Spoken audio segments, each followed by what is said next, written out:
نحمده ونصلي على رسوله الكريم اما بعد فاعوذ بالله من الشيطان الرجيم بسم الله الرحمن الرحيم وهذا كتاب أنزلناه مبارك مصدق الذي بين يديه ولتنذر القرى ومن حولها والذين يؤمنون بالآخرة يؤمنون به وهم على صلواتهم يحافظون. Dear audience, السلام علیکم ورحمۃ اللہ وبرکاتہ. میں پروفیسر ڈاکٹر صفت اللہ خان یونیورسٹی آف مالاکنڈ سے تبلیغ القرآن کے سلسلے میں آپ سے مخاطب ہوں. اب پچھلے درس میں ہم نے قرآن کی عظمت اور فضیلت پہ بیان کیا تھا. پہلے دو پارٹس میں دو حصوں میں ہم نے اس پہ بیان کی تھی کہ قرآن کی عظمت اور فضیلت قرآن میں ایکسپلیسٹلی مختلف آیات میں بیان کی گئی ہے. قرآن بہت ہی عظمت اور بزرگی والی کتاب ہے اور اس کے مختلف آیات میں واضح طور پر اس کی اہمیت اور فضیلت بیان ہوئی ہے. تو اسی سلسلے میں اسی کڑی کو ہم کنٹینیو کرتے ہیں. اور ابھی جو آیات میں نے تلاوت فرمائی یہ سورۃ الانعام پارہ نمبر 7 کی آیت نمبر 92 ہے، 92 آیت ہے. اس کی ترجمے کی طرف آتے ہیں. پہلے وَهَذَا کتابٌ، یہ قرآن یہ کتاب ہے، یعنی یہ قرآن کتاب ہے.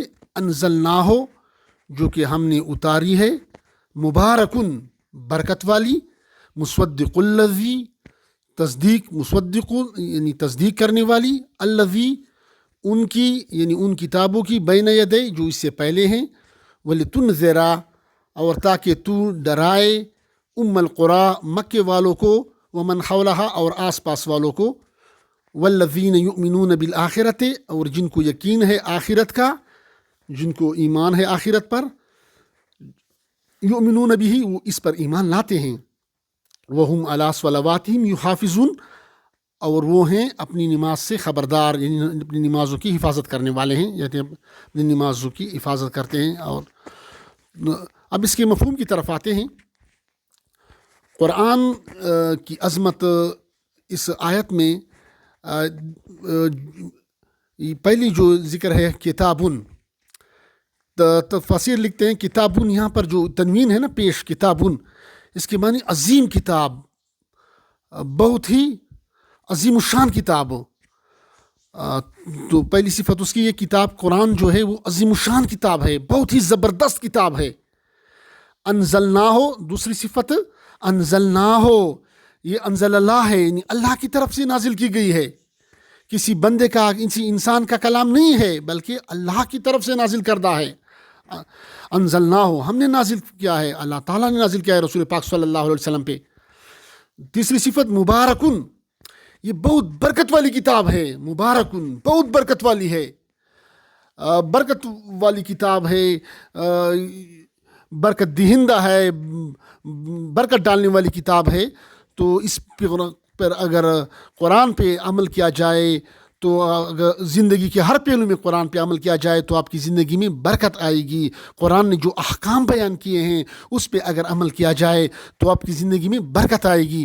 یاد رکھیں قرآن جو اتنی عظیم کتاب ہے کہ قرآن کا جس کے ساتھ نسبت ہو جائے وہ چیز مبارک بن جاتی ہے، وہ برکت والی بن جاتی ہے، وہ فضیلت والی بن جاتی ہے. یعنی قرآن میں اللہ فرما رہا ہے، ابھی آج رمضان کا مبارک مہینہ شروع ہوا نا، تو قرآن میں اللہ فرما رہا ہے رمضان کے بارے میں، شہر رمضان الذی انزل فیہ القرآن، کہ یہ رمضان جو وہ مہینہ ہے، وہ بابرکت مہینہ ہے جس میں قرآن نازل ہوا. یعنی سال کے تو باقی مہینے بھی ہے، لیکن ان میں مہینوں میں سے رمضان کو جو فضیلت اللہ پاک نے بخشی، اس کی وجہ کیا تھی، اس کی سبب کیا تھی؟ وہ نزول قرآن ہے، قرآن کا نزول ہے. یعنی قرآن اس مہینے میں نازل ہوا تو اس قرآن کی وجہ سے اس رمضان کو فضیلت حاصل ہوئی. اور اسی میں شب قدر ہے، لیلۃ القدر ہے. تو قرآن کی وجہ سے مہینے سے جب اس کی نسبت بنی تو مہینہ وہ عظمت والا مہینہ بنا، فضیلت والا مہینہ بنا. اس طرح یہ قرآن رسول پاک صلی اللہ علیہ وسلم پہ نازل ہوئی تو رسول پاک صلی اللہ علیہ وسلم کی فضیلت کیا بنی؟ وہ تمام پیغمبروں کے سردار بن گئے، امام الانبیاء، تمام پیغمبرانوں کے سردار، خیر البشر، ساقی کوثر حضرت محمد مصطفیٰ صلی اللہ علیہ وسلم. اس کی فضیلت جو تمام پیغمبروں پہ اعلیٰ اور افضل، اس کی فضیلت قرآن کی وجہ سے کہ اس پہ قرآن نازل ہوا. اس طرح قرآن کے ساتھ اگر ایک غلاف بھی، ایک کپڑا بھی ہو جائے، اس کے ساتھ نسبت لگ جائے تو غلاف بن جاتا ہے. اس طرح جس کے سینے میں قرآن ہو تو سینہ مبارک بن جاتا ہے. اس طرح جس کے عمل میں قرآن ہو تو جس کا عمل قرآن کے مطابق ہو، قرآن و سنت کے مطابق ہو تو کیا ہو جاتا ہے؟ وہ مبارک بن جاتا ہے. تو آپ قرآن کی جو احکام بیان کیے ہیں اس پہ اگر آپ عمل کریں گے تو آپ کی زندگی میں برکت آئے گی. یعنی قرآن دعویٰ کر رہا ہے کہ مبارک، یہ کتاب مبارک ہے، بہت ہی برکت والی کتاب ہے. یعنی مثال کے طور پر قرآن نے جو احکام بیان کیے ہیں نا، مثلاً قرآن کے میں حیا اور نکاح ہے، یہ اوامر ہے، یہ کریں، اس میں فائدہ ہے. قرآن ذکر کر رہا ہے حیا اور نکاح. اس کے مقابلے میں نواہی، اگر زنا سے بچے، لا تقربوا الزنا، فحاشی سے بچیں.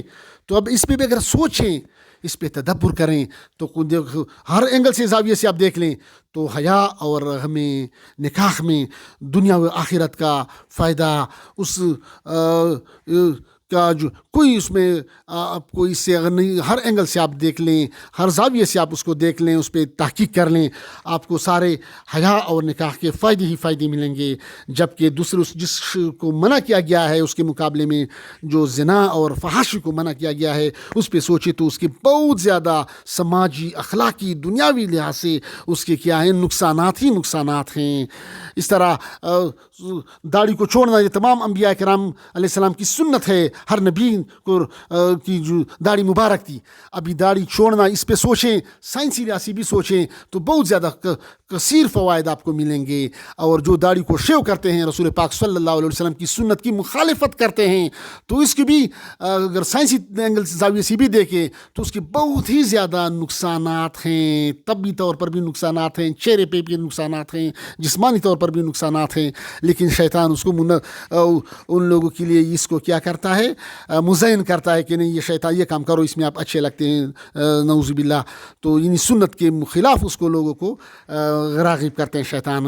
تو بات ہم نے کوئی مبارک، ان کی برکت، قرآن برکت والی کتاب ہے. تو برکت سے کیا مراد کہ اس کا مفہوم کیا ہے؟ مفہوم اس کا یہ ہے کہ قرآن نے جو احکام بیان کیے ہیں اس پہ اگر آپ عمل کریں گے تو اس میں آپ کو برکت ملے گی. برکت میں فائدہ ہی فائدہ ملے گا، سارا فائدہ ہی فائدہ ملے گا. اس کو کوئی ثابت نہیں کر سکتا کہ اس میں یہ نقصان ہے. اور جن چیزوں کو منع کیا ہے قرآن نے، جس چیز کو منع کیا ہے تو اس میں کیا ہے؟ اس میں اس سے بچنے پہ آپ کو فائدہ ملے گا، یعنی وہ نقصان والی چیز ہے. تو قرآن و سنت کے مطابق زندگی میں عمل کرنا، زندگی کو قرآن و سنت کے مطابق ڈالنا تو آپ کی زندگی میں برکت آئے گی اور آخرت میں برکت آئے گی. اور آخرت کی برکت کیا ہے؟ کہ کامیابی ہے، اصل کامیابی. وہ سب میں ذکر ہے، قرآن میں ذکر ہے کہ سب سے بڑی کامیابی کیا ہے؟ کہ جو جہنم سے بچ جائے اور جنت میں داخل ہو جائے، فقط فاز، وہی کامیاب ہوا. تو اللہ پاک ہم سب کو کامیابی نصیب فرمائے. تو مبارکن، یہ تو قرآن کی تیسری فضیلت بیان کی گئی کہ مبارک ہے اس آیت میں. پھر اگلی ہے مصدقن، تصدیق کرنے والی ہے. یعنی اس کی تصدیق کس چیز کی؟ الذی، جو کہ بین یدی، اس سے پہلے ہیں. یعنی قرآن سے پہلے جو آسمانی کتابیں نازل ہوئی تھی، تورات، انجیل، زبور، اور تقریباً 100 صحیفے، تقریباً یا 100 سے زیادہ کم و بیش 100 صحیفے.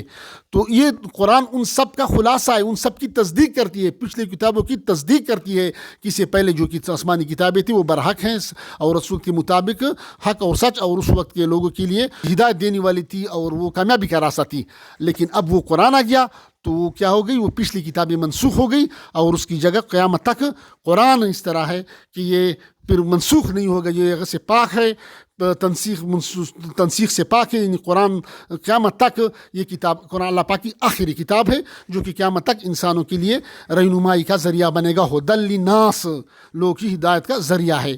اس کا بھی یہ تو صفات ہو گئی، 4 صفات ہو گئی قرآن کی. کتابن، زبردست کتاب، عظیم کتاب ہے یہ. انزلناہ، اللہ کی طرف سے نازل کرتا ہے.